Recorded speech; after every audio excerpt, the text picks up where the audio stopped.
viajou muito para estudar vinhos e hoje ele ensina de uma forma descomplicada que o vinho é acessível a todos os paladares. Eu converso hoje com o sommelier Eduardo Araújo. O Palavra Aberta já está no ar.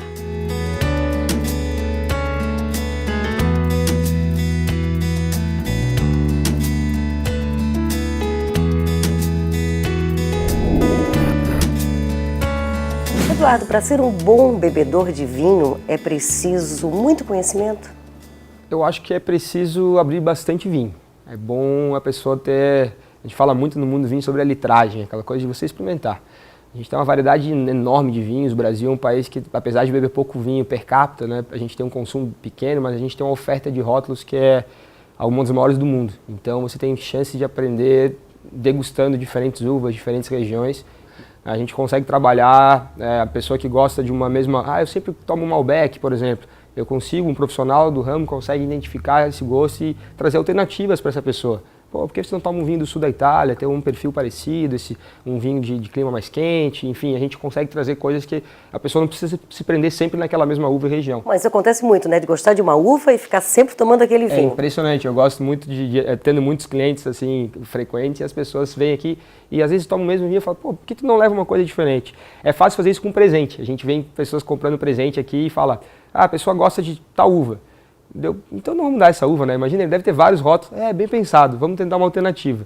E aí a gente consegue trabalhar isso e trazer coisas novas e experiências diferentes, países inusitados. Eu gosto muito de escrever sobre isso, falar sobre isso, porque o mundo do vinho permite isso. Você é muito jovem e começou muito cedo a tua ligação com o vinho. Uhum. Como foi? Foi um pouco por acaso, assim, eu trabalhava numa área totalmente diferente, fazia educação física, sabe? Eu tinha, na época, 18 para 19 anos.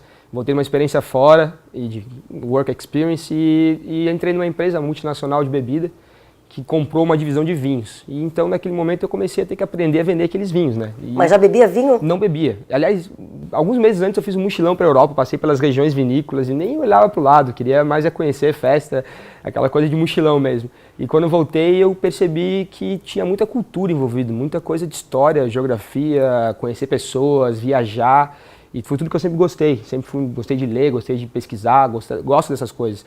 Então o vinho aliou essa coisa da boa mesa, de gosto e aquela coisa de paladar e aromas, com a coisa do conhecimento, com a coisa de você conseguir conhecer histórias milenares e história de famílias e uma região vinícola que talvez eu não conheceria aquela região se não fosse pelo vinho. Ele vai gerando uma certa curiosidade, então. Saber de onde veio essa uva, por que ela veio, que família é essa? Quem é curioso, assim, eu acredito que não precisa nem trabalhar com vinho, mas se você é uma pessoa curiosa e gosta de conhecimento, você vai estudar vinho pro resto da vida, que nunca acaba esse conhecimento, você sempre vê que acaba não sabendo quase nada e sempre está ávido a novidades, a querer saber mais sobre aquela específica uva, de onde que ela veio, por que produzem esse vinho lá, o que harmonizaram com esse vinho durante os milhares de anos que se produz. Então isso me prendeu. Foi isso que me fez sair da área de educação física, montar uma loja, estudar como sommelier, ir para fora fazer cursos e sempre estudar.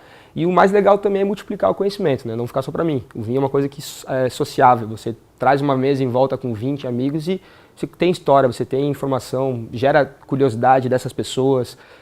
Então uma conversa sem fim, então, numa mesa de bar também dá para tomar vinho? Dá para tomar vinho. E conversar muito sobre o vinho. Exatamente, eu gosto muito de trazer o vinho para o dia a dia. E com relação à credibilidade, né? Nós falávamos há pouco que você é jovem, começou muito cedo e sempre teve aquela ideia que para entender de vinho precisa ter bagagem, história, tem um ar mais sisudo, um ar mais formal, e não me parece nada disso. Olha, viajando a gente aprende que você vai chegar no meio de uma região tradicional e a pessoa vai te servir um vinho no café da manhã com um copinho de plástico, porque o vinho faz parte do dia a dia.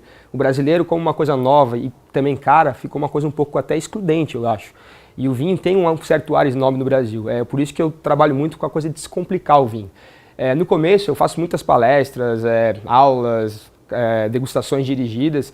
Eu percebo sempre, até hoje, que eu deixei uma barba crescer, estou um pouco mais velho, mas imagina, eu estou há 7 anos fazendo isso. Eu tinha 23 anos quando eu comecei a chegar com uma plateia de senhores que já viajaram no mundo todo para falar sobre vinho. E quando eu chegava, o pessoal me olhava e falava, ih, que esse moleque aí vai falar de vinho comigo? Será que dá? Era legal no começo porque a gente supria muito a expectativa. Então a pessoa esperava, perdi meu tempo. E no final as pessoas ficavam pô, que legal, tu já viajou para essa região, tu fez o curso na Califórnia, pô, e como é que é? E esses vinhos californianos, como é que são? E gera muita pergunta. Isso te deu segurança também? Muita segurança.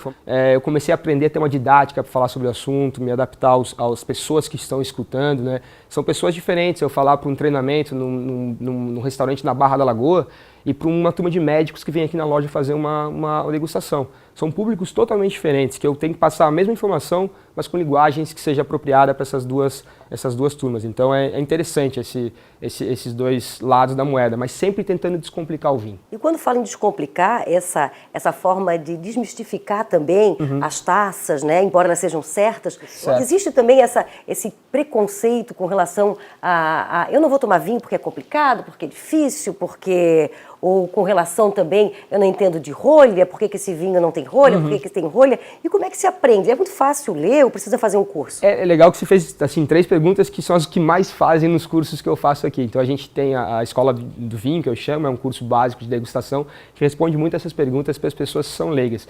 Mas existe sim ainda muita gente que vem nessa coisa de disseminar informação, né, de falar, a gente cria um padrão, ou escutou alguém falar que a rolha é melhor do que a tampa-rosca, mas nunca pesquisou por que sim ou não. Então eu tento fazer essas informações chegarem ao consumidor, ao enófilo, a pessoa que está pesquisando, com uma coisa real mesmo, e falar, isso acontece por esse motivo, por que a rolha é melhor?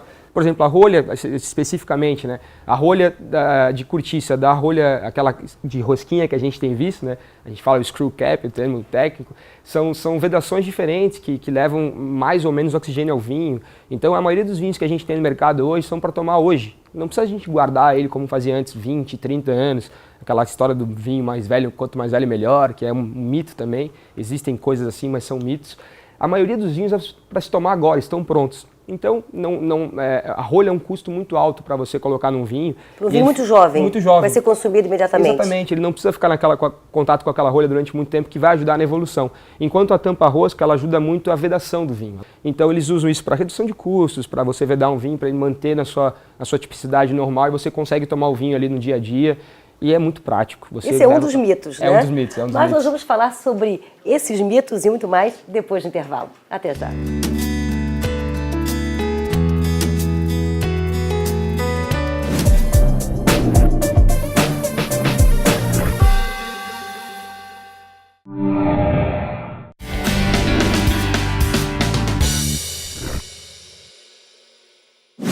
E seguimos nesse bloco falando sobre a arte de beber vinho e também os mitos sobre o vinho. Não é, Eduardo? Falávamos sobre os mitos, os medos, o desconhecimento, mas também agora tem uma outra preocupação, o preço do vinho. Um vinho caro quer dizer que é um vinho bom, um vinho barato quer dizer que não é um vinho bom? Ainda existe essa preocupação?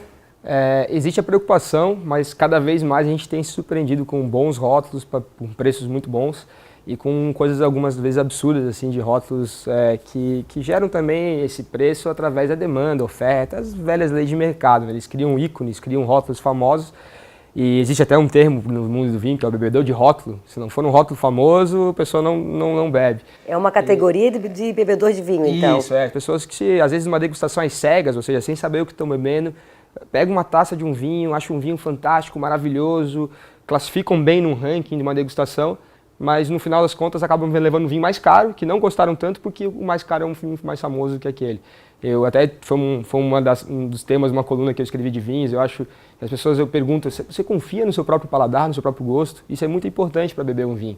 O vinho mexe com nossas papilas gustativas, aromas, sensações físicas e químicas que são diferentes para cada um.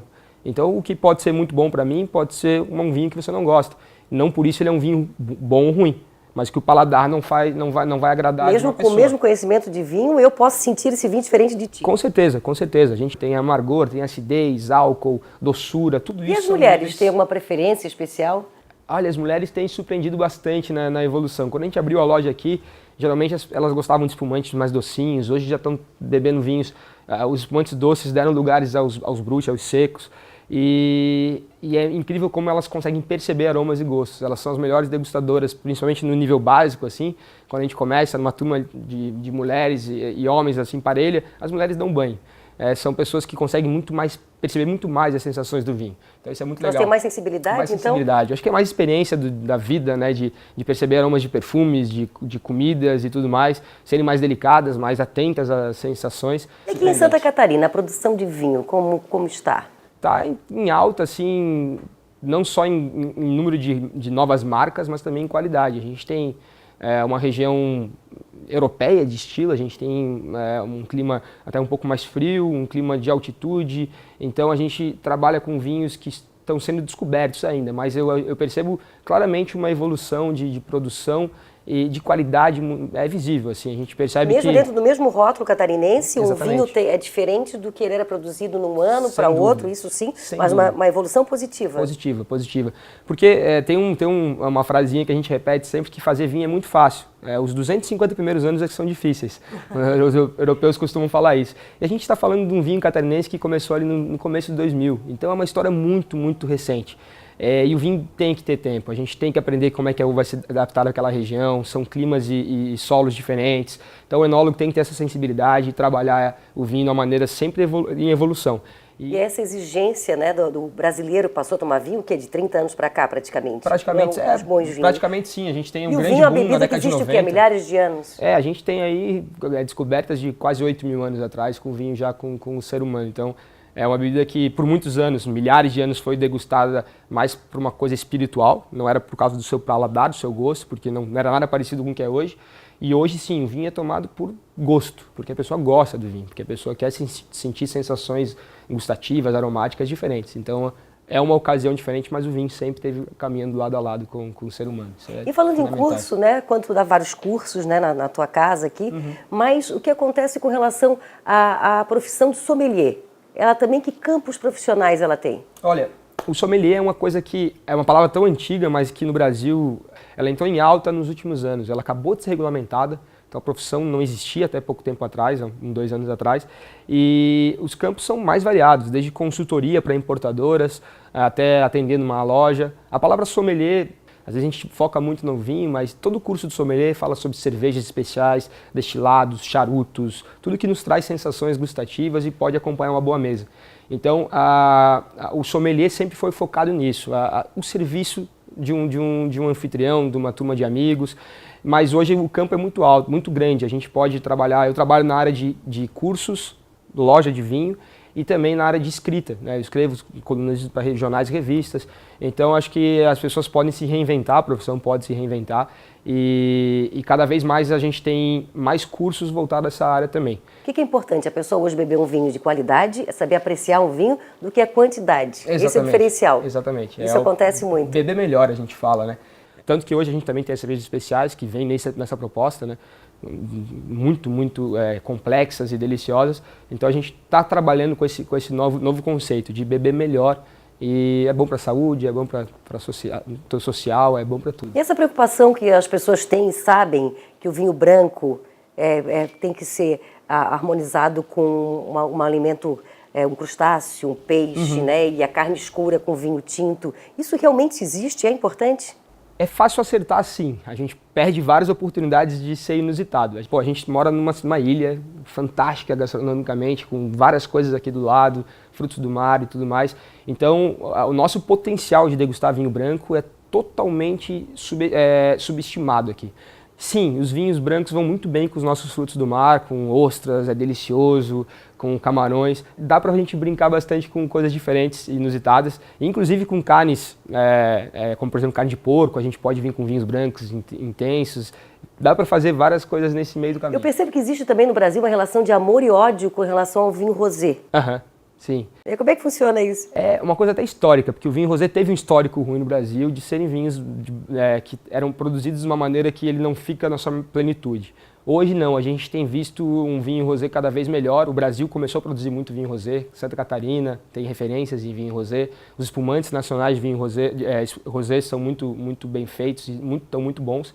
Então eu acredito que hoje ele entrou em novo, acompanhou uma moda externa também. O vinho rosé entrou numa alta muito grande lá fora. Os champanhes mais caros são os rosés, então a gente começou a trazer essas coisas. Pô, viajei para a França e vi todo mundo tomando rosé e veio para cá com essa tentativa de achar coisas boas. E sim, a gente já está conseguindo fazer coisas muito boas aqui no Brasil e trazer também excelentes rosés de fora. Muito obrigada. Obrigado a Parabéns por esse seu trabalho, tanto de ensinar, está sempre aprendendo também, Sem né? dúvida. E também de tirar esse medo que as pessoas têm, muitas vezes, de aprofundar e saber beber um vinho. Muito obrigado. Descomplicar o vinho, né? Tomara que a gente consiga descomplicar sempre e cada vez beber melhor. Tá bom, Obrigado. prazer. Prazer, Obrigada. tchau, tchau.